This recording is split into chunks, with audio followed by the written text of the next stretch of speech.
Hey, espero que cuando sea que escuches esto estés bien, que la vida marche y que la vivas con pasión. Que nada ahogue el grito de la vida dentro de ti, sino que lo compartas y lo expreses desde tu azotea.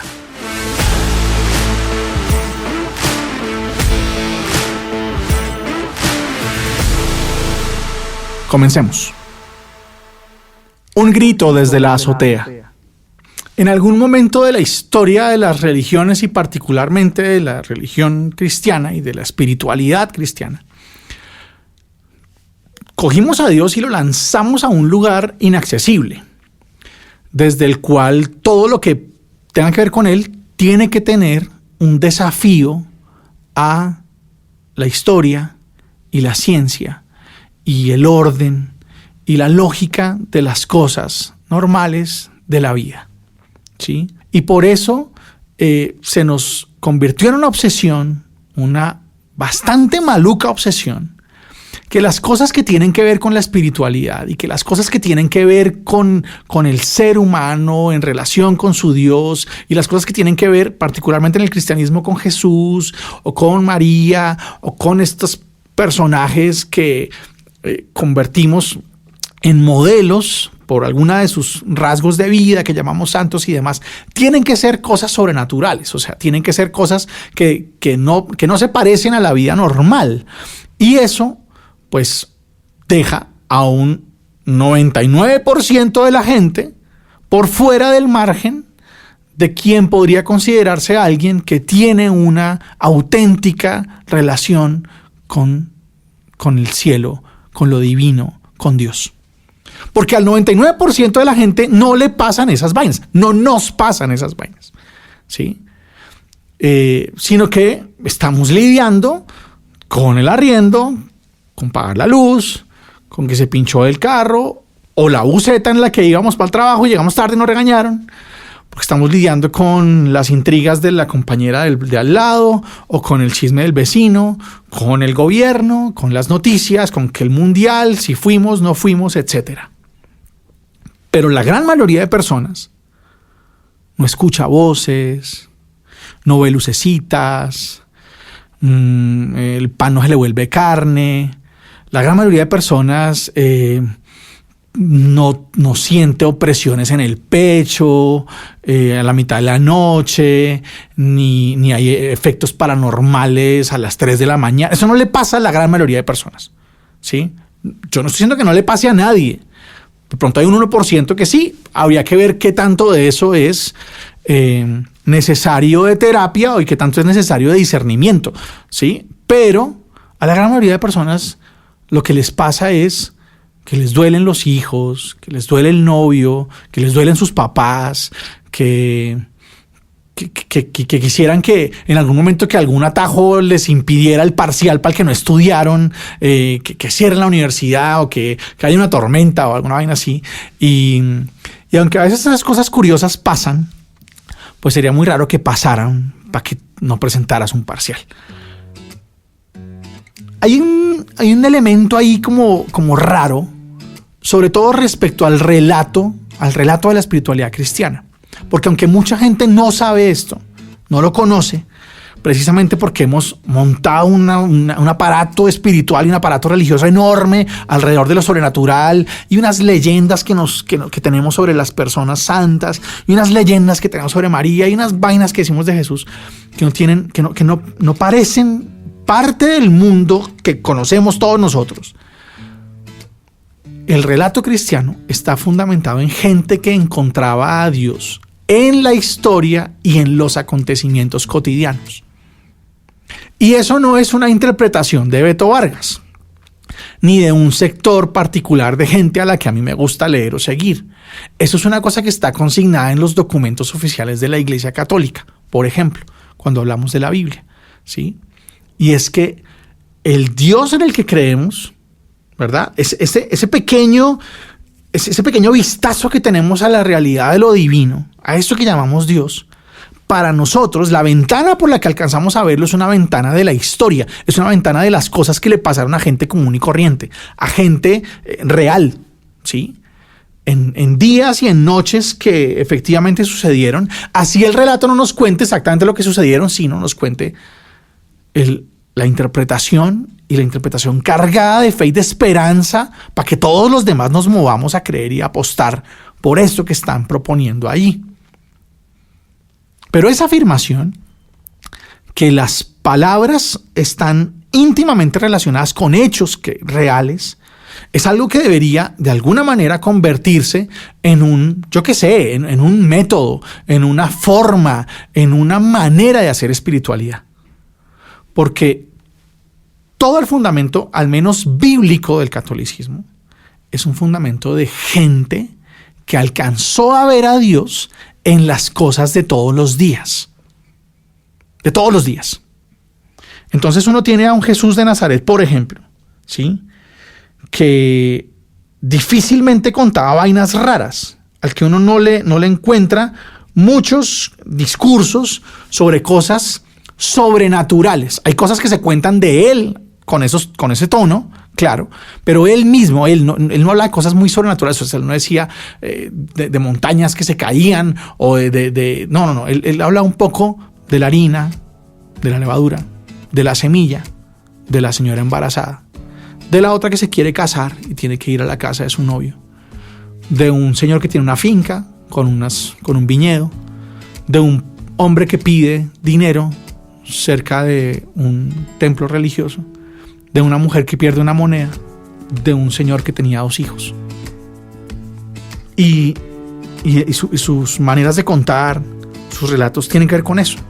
Y si uno mira otras páginas que no tengan que ver específicamente con Jesús, es un poquito como lo mismo, ¿sí?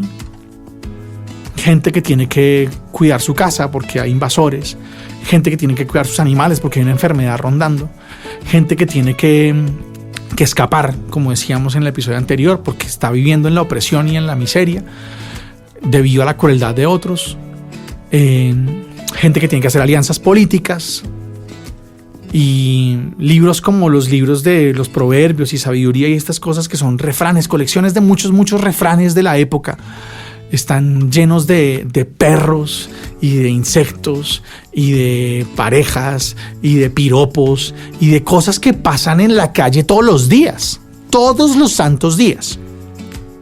Mientras tanto, pareciera que la espiritualidad a muchas personas se les convirtió en una especie de trampolín, ¿verdad?, que desafía las lógicas del tiempo, del espacio, de la historia, de la lógica, de la naturaleza, de la física y de todo lo demás, y que hace que mágicamente, con el poder sobrenatural, ocurran las cosas que quisieran que ocurrieran. Y puede que pase así en el 1% de los casos, insisto. Pero al 99% de la gente deberíamos estar buscando en las cosas que nos pasan todos los santos días las claves de lo que Dios está haciendo con nosotros. Y en la gente que nos encontramos todos los días, los distintos rostros del Dios que nos busca para querernos y sobre todo para demostrarnos el talento que podemos tener para hacer la vida de los otros y la nuestra un poco mejor en medio de un mundo tan complicado. Es que pedirle a Dios que mande por gracia sobrenatural las vainas que se encuentran en los otros es una forma muy rara de ser ateo. Es decir, ser ateo no consiste únicamente en decir, no, Dios no existe y entonces esto se puede probar y sería el tiempo y entonces el Big Bang y antes de eso pues no hay nada y no necesitamos un Dios que detone el universo y la paloma y la Virgen. Esa es una narrativa particular del ateísmo. Listo, está bien. Y hay gente que se dedica a hacer películas contra eso. Listo. Pero hay otra forma rarísima de ateísmo que es negar a ese Dios que se hace presente en los acontecimientos de todos los días. Negar al Dios de la cotidianidad. Negar al Dios del aquí y del ahora. Cuando se necesita que Dios, cuando es imprescindible lo sobrenatural, la vaina mágica, la vaina paranormal, la vaina que desafía todas las posibilidades de explicaciones científicas, ¿verdad? Pues entonces se está negando nada más y nada menos que la única ventanita por la que esta herencia del cristianismo ha logrado vislumbrar algunos de los rasgos de eso que llamamos Dios, de ese al que llamamos Dios. Entonces, ¿qué tal si nuestra espiritualidad empezara a parecerse un poco más a la espiritualidad de la que venimos y la espiritualidad que heredamos? ¿Qué tal si empezamos a ver y a buscar a Dios en la clase de cosas en las que aquellos hebreos y aquellos primeros cristianos empezaron a escucharlo y a buscarlo y a encontrarlo? ¿Qué tal si encontramos a Dios en el pan de cada día y en el trueno de la tormenta y en el perro que viene para pedirnos que le acariciemos la cabeza o la panza y en las lágrimas de esa persona que por fin logró, yo qué sé, quedar embarazada porque no había podido y lo había intentado y por fin se está dando la vida allá dentro de su vientre? ¿Qué tal si lo encontramos en las luchas de las personas que sienten que el mundo no debería seguir siendo así? ¿Qué tal si lo encontramos en cada persona que se levanta ante lo injusto a decir no más? ¿Qué tal si lo encontramos en los hijos, en los papás? ¿Qué tal si lo encontramos en la gente que no nos cae tan bien? ¿Qué tal si lo encontramos en las cosas que nos pasan todos los días? ¿Sí? En la necesidad que tenemos de ser una sociedad distinta, de ser un barrio distinto, de ser un grupo humano distinto en la universidad o en el trabajo o en el barrio o donde sea. Porque ahí estaríamos siendo medianamente fieles a ese libro que leemos con tanta frecuencia a los cristianos y los católicos, en todos los ritos y en todas las reuniones y en todas las cosas que nos inventamos, ¿verdad? Y que no solamente es un libro sagrado, sino que es un libro sumamente cotidiano.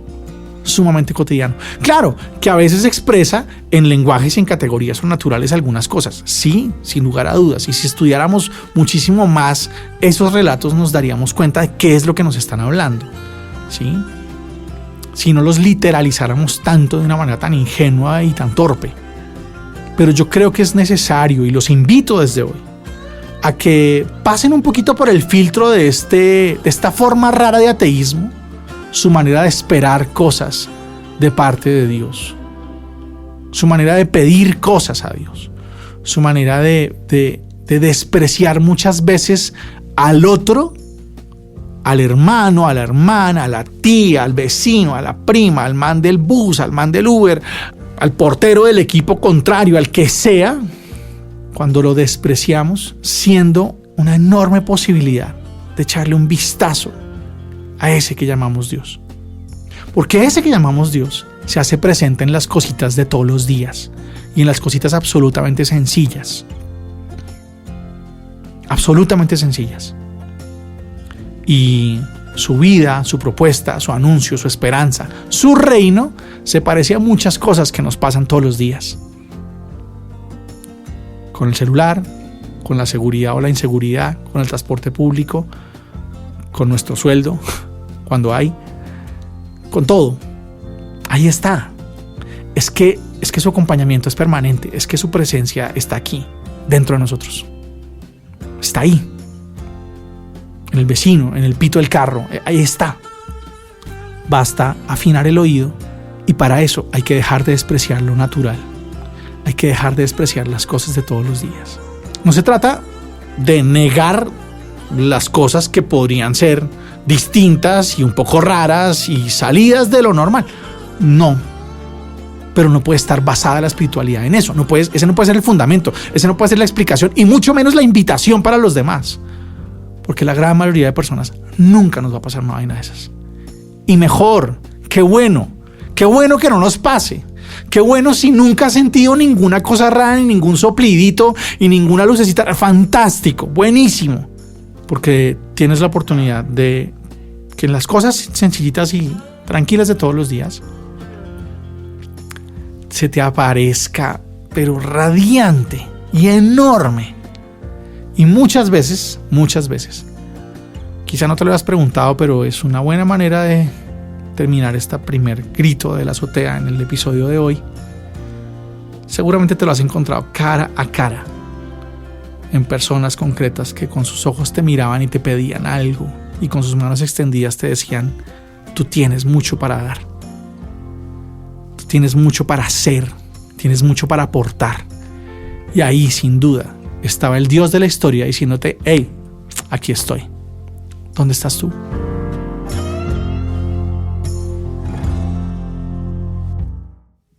Un credo desde la azotea. Creo en el mejor de los regalos, la mayor de las conquistas y la más importante de las verdades de esta y tal vez de cualquier espiritualidad y tal vez de cualquier disciplina sobre lo humano y cualquier reflexión sobre qué somos nosotros, los seres humanos, los hombres y las mujeres a lo largo de la historia. Creo en la libertad, creo en la capacidad de decir: esto es lo que yo soy y esto es lo que quiero ser. Creo en la capacidad de construirse desde decisiones reales y principios. Creo además en un Dios que es capaz de entregar la mitad del universo para que tú seas libre, que te quiere despojado de ataduras, pero también de prejuicios, de presiones, pero también de miedos, despojado de distancias frente a los otros y también de muchas taras que tenemos en nuestra cabeza y que nos hacen pensar que somos algo que no somos. Y claro, creo que es un Dios que nos quiere libre de muchas de las cosas que nos ha dicho durante mucho tiempo la versión oficial de la historia, la versión oficial de la política, la versión oficial de la religión, que muchas veces está hecha ahí, puesta y manipulada para que no nos sintamos en capacidad de hacer con la vida lo que queramos y elijamos hacer, junto con los otros, junto con los demás.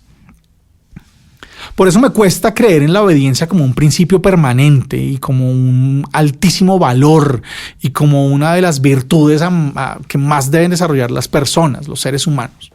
Porque cualquiera que haya tenido una persona a su cargo, en cualquier dimensión de la vida, cualquiera que haya tenido un hijo o una hija, cualquiera que haya tenido un alumno, cualquiera que haya tenido una persona con la que trabajaba, pero que era usted el que tenía que darle indicaciones, sabe que lo mejor que se puede hacer cuando uno necesita que alguien obedezca es que lo pueda hacer por muy poco tiempo.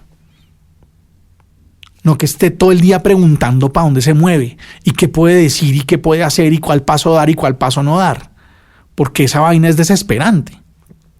Y cualquiera que haya tenido que obedecer a alguien alguna vez, en un proyecto, en una familia, en cualquier dimensión de la vida, en un ambiente de educación, en un ambiente de trabajo, en lo que sea, sabe que el mejor jefe que uno puede tener es el que le enseña a uno a desplegar su talento, su capacidad y su autonomía.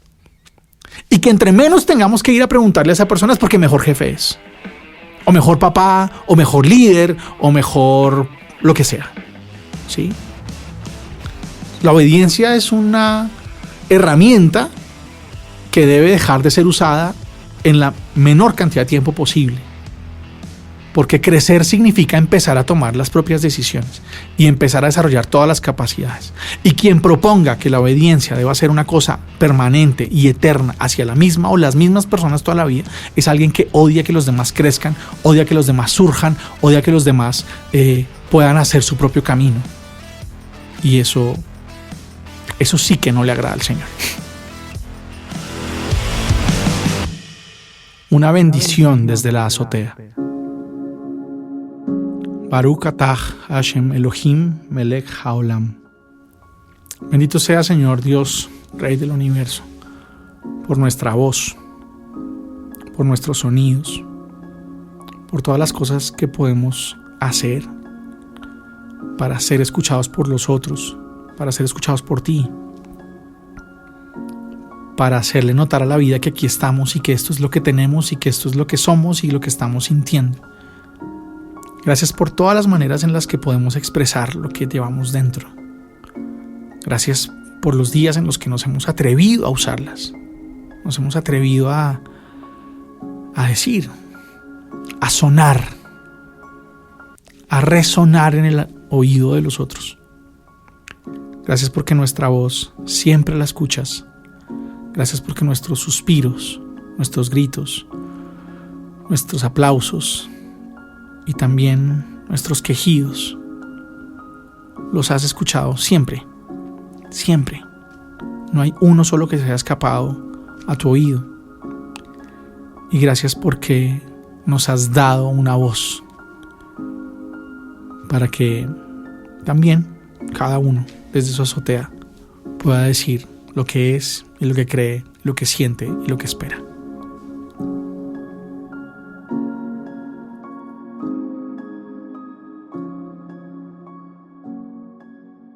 Una pregunta desde la azotea. Pregunta Adriana: ¿es normal tener miedo siempre y principalmente en las noches? Porque para mí se llenan de ansiedad. Mira, yo creo que lo primero es preguntarnos seriamente qué es esa vaina de lo normal. Porque sí, hay cosas a las que se puede aplicar esa palabra, ¿sí? Pero hay otras a las que no. Y yo creo que muchas de las cosas que vivimos los seres humanos son difícilmente clasificables dentro de lo normal. Hay unas que son fácilmente clasificables dentro de lo desquiciado y lo demente. Sí, algunas, tal vez pocas. Y muy, muy, muy exageradas. Pero una cantidad de cosas que nos pasan todos los días, deberíamos preguntarnos eso, ¿sí? Vale la pena que esto entre en la categoría lo normal, porque es que si yo digo no es normal, entonces enseguida, miércoles, ya estoy loco, estoy enfermo, estoy fuera del rango. Y muchas personas hemos tenido cosas así, momentos de mucho temor a cosas que ni idea por qué. Muchos hemos tenido dificultades para procesar algunos momentos, para vivirlos tranquilamente. Muchas veces hemos perdido el control y hemos terminado gritando a quien no teníamos que gritar, o haciendo un escándalo, no tenemos que hacer un escándalo, o corriendo de un momento en el que no tenemos que correr. O sea, ¿y quién podría decir qué tanto es normal o no es normal? Pero sí creo que tenemos que cuidar nuestra salud y nuestro bienestar emocional, nuestro bienestar mental. Creo que todos los que alguna vez hayamos sentido que hay algo que no está funcionando del todo bien, tendríamos que consultar gente que sepa, gente profesional. Creo que está bien tener orientación y tener terapia y esa clase de cosas está buenísimo. Y no tendríamos que tener miedo de buscarla ni nada. Y buscar gente que sepa, que esté preparada, como cualquier cosa, como si te duele, pues, yo qué sé, el pecho, buscas a un neumólogo, ¿verdad? De la misma manera con las cosas que tienen que ver con la ansiedad, con el estrés, con las tristezas demasiado profundas, con la depresión, con esta clase de cosas que les hemos puesto título, pero también a veces al ponerle títulos y nombres se nos pueden enredar como en categorías que a veces no son tan fáciles de descifrar. Pero está bueno preguntarse y está bueno buscar ayuda. Y está bueno que expreses y que digas cosas. Y todo el que lo esté sintiendo, pues chévere que toque la puerta de alguien cercano y diga, oiga, me está pasando esto, écheme una mano. Y ojalá todos también tengamos un poquito la alerta prendida cuando uno de los nuestros tiene algún rasguito por ahí de que no la está pasando bien. Hay que darnos la mano, hay que apoyarnos, hay que mantenernos de pie entre todos. Un saludo desde la azotea. Saludo a una amiga y hermana y compañera de muchas cosas chéveres que hemos hecho en los últimos años, que dedica mucho tiempo de su vida a formarse y a prepararse, porque ella acompaña a grupos humanos. Se llama Lilibet Gutiérrez y es alguien que desarrolla experiencias de formación, encuentros, talleres, charlas, y la he visto haciendo cosas increíbles para muchos tipos de personas distintas, porque es una mujer súper valiente.